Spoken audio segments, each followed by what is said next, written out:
হজ ওমরাহ যাত্রীদের বিমান টিকিটের সিন্ডিকেট ভাঙতে ও বিমানের মনোন্নয়ন নিয়ে এক আলোচনা সভা অনুষ্ঠিত হয়। 4 ফেব্রুয়ারি জাতীয় প্রেস ক্লাবে বাংলাদেশ হজ ওমরাহ মুআল্লিম ফাউন্ডেশনের উদ্যোগে সারা দেশের মুআল্লিম প্রতিনিধিগণ অংশগ্রহণ করেন। এছাড়াও বক্তব্য রাখেন সংগঠনের চেয়ারম্যান KM আবু হানিফ হৃদয়। অনুষ্ঠানে সভাপতিত্ব করেন সংগঠনের চেয়ারম্যান KM আবু হানিফ এবং প্রধান অতিথি হিসেবে বক্তব্য রাখেন গণ অধিকার পরিষদের সভাপতি নুরুল হক নূর। এছাড়াও হেফাজত ইসলাম বাংলাদেশের নায়েবে আমির মাওলানা আহমদ আলী কাশেমি, মার্কাজুত তাহফিজ ফাউন্ডেশনের চেয়ারম্যান শায়েখ নেসার আহমদ অন নাসিরি, ড্যাফোডিল ইউনিভার্সিটির শায়েখ প্রফেসর ডক্টর মোক্তার হোসেন ছাড়াও আরও অনেকেই অনুষ্ঠানে উপস্থিত ছিলেন। জেলখানায় ভাই ডিবির যারা এখানে গেছেন, হেফাজতের নেতাদের ভালো অভিজ্ঞতা আছে, আবার কোনো আলেমে যদি মিথ্যা জঙ্গিবাদের কেসে জেলে যান তার ভালো অভিজ্ঞতা আছে। কি আচরণটা ওরা করে, আমাদের সাথেও বিন্দুমাত্র সহানুভূতি দেখায় নাই, জঘন্য আচরণ করেছে। ঢাকা বিশ্ববিদ্যালয়ের বিপ হয়েছে 28 বছর পরে, এখন দেখেন নির্বাচন করতে চাই পরিবর্তিত পরিস্থিতিতেও মুখোমুখি ছাত্র সংগঠনগুলো, জাহাঙ্গীরনগর, ঢাকা ইউনিভার্সিটি, কেউ নির্বাচন চায়, কেউ চায় না। ভাইস চ্যান্সেলররা বলছে সংঘাতের আশঙ্কা, লাশ পড়তে পারে এই পরিস্থিতিতেও। তো সেখানে 28 বছর পর একবার দুর্ভাগ্যক্রমে কিংবা সৌভাগ্যক্রমে আমি ভিপি হয়েছিলাম, কিন্তু সম্মানটা পাইনি এই আওয়ামী লীগের আমলে। এই ডিবির কার্যালয়ের নিচে একটা রুমে ছিল, মশা গন্ধ, মানে কি যে একটা অমানবিক পরিস্থিতি। একটা বই পড়তে চাইয়া বই পাওয়া যায়নি। ভাবছি আমার রুমের ওইদিকে একজন আলেম আছে, বললাম ওনার সাথে একটু হাদিস কোরআনের আলাপ আলোচনা করি, দিন কাটে যাবে, আমারে ওনার রুমে দিয়ে দেন বা ওনারে আমার রুমে দিয়ে দেন, ওইটাও দেয় নাই।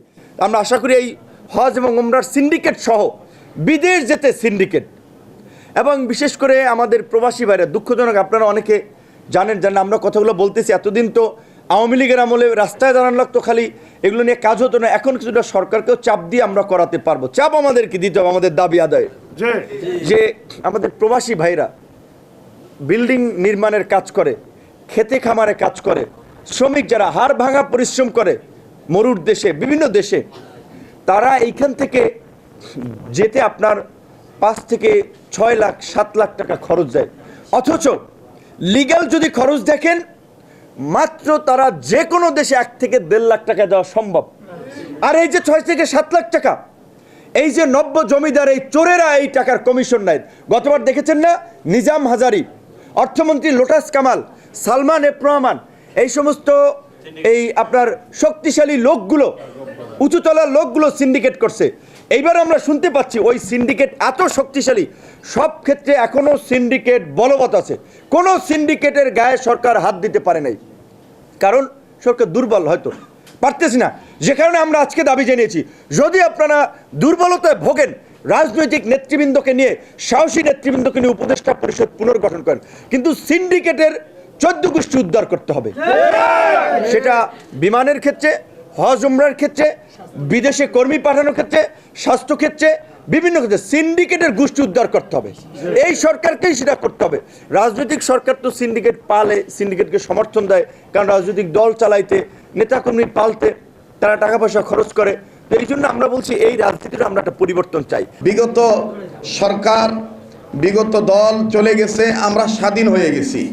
হ্যাঁ, অবশ্যই আমরা স্বাধীন হয়েছি, কিন্তু আমাদের এই স্বাধীনতার চেয়ারের মধ্যেও কিছু আগাছা পরগাছা রয়ে গেছে।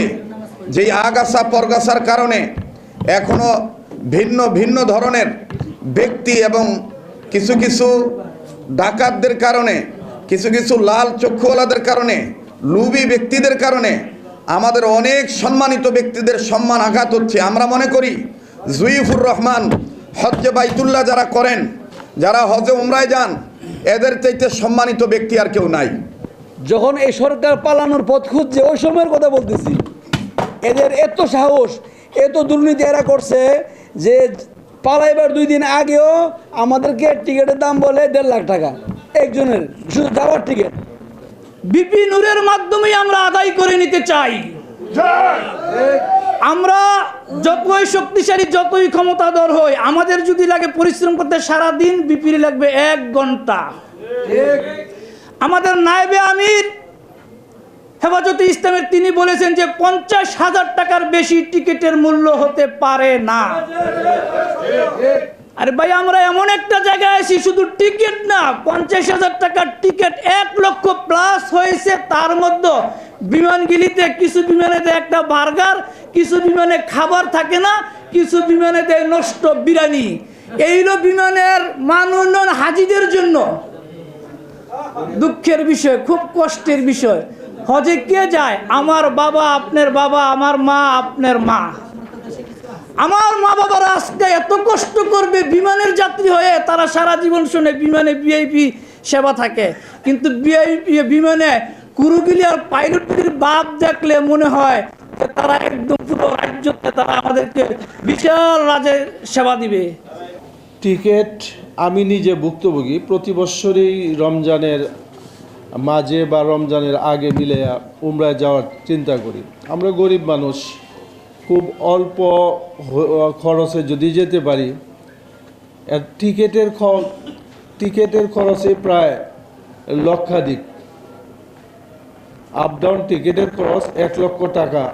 তারপরে মক্কা মদিনায় উমরার হোটেল ভাড়া আছে, খাওয়া আছে। ওনারা যেই সমস্যাটা নিয়ে করছেন, এই সমস্যাটা কিন্তু অত্যন্ত জটিল একটা সমস্যা, এবং এই ব্যাপারে এই কয়েকজন মুআল্লিম কথা বলবেন এইটা কিন্তু আমরা আশা করি না।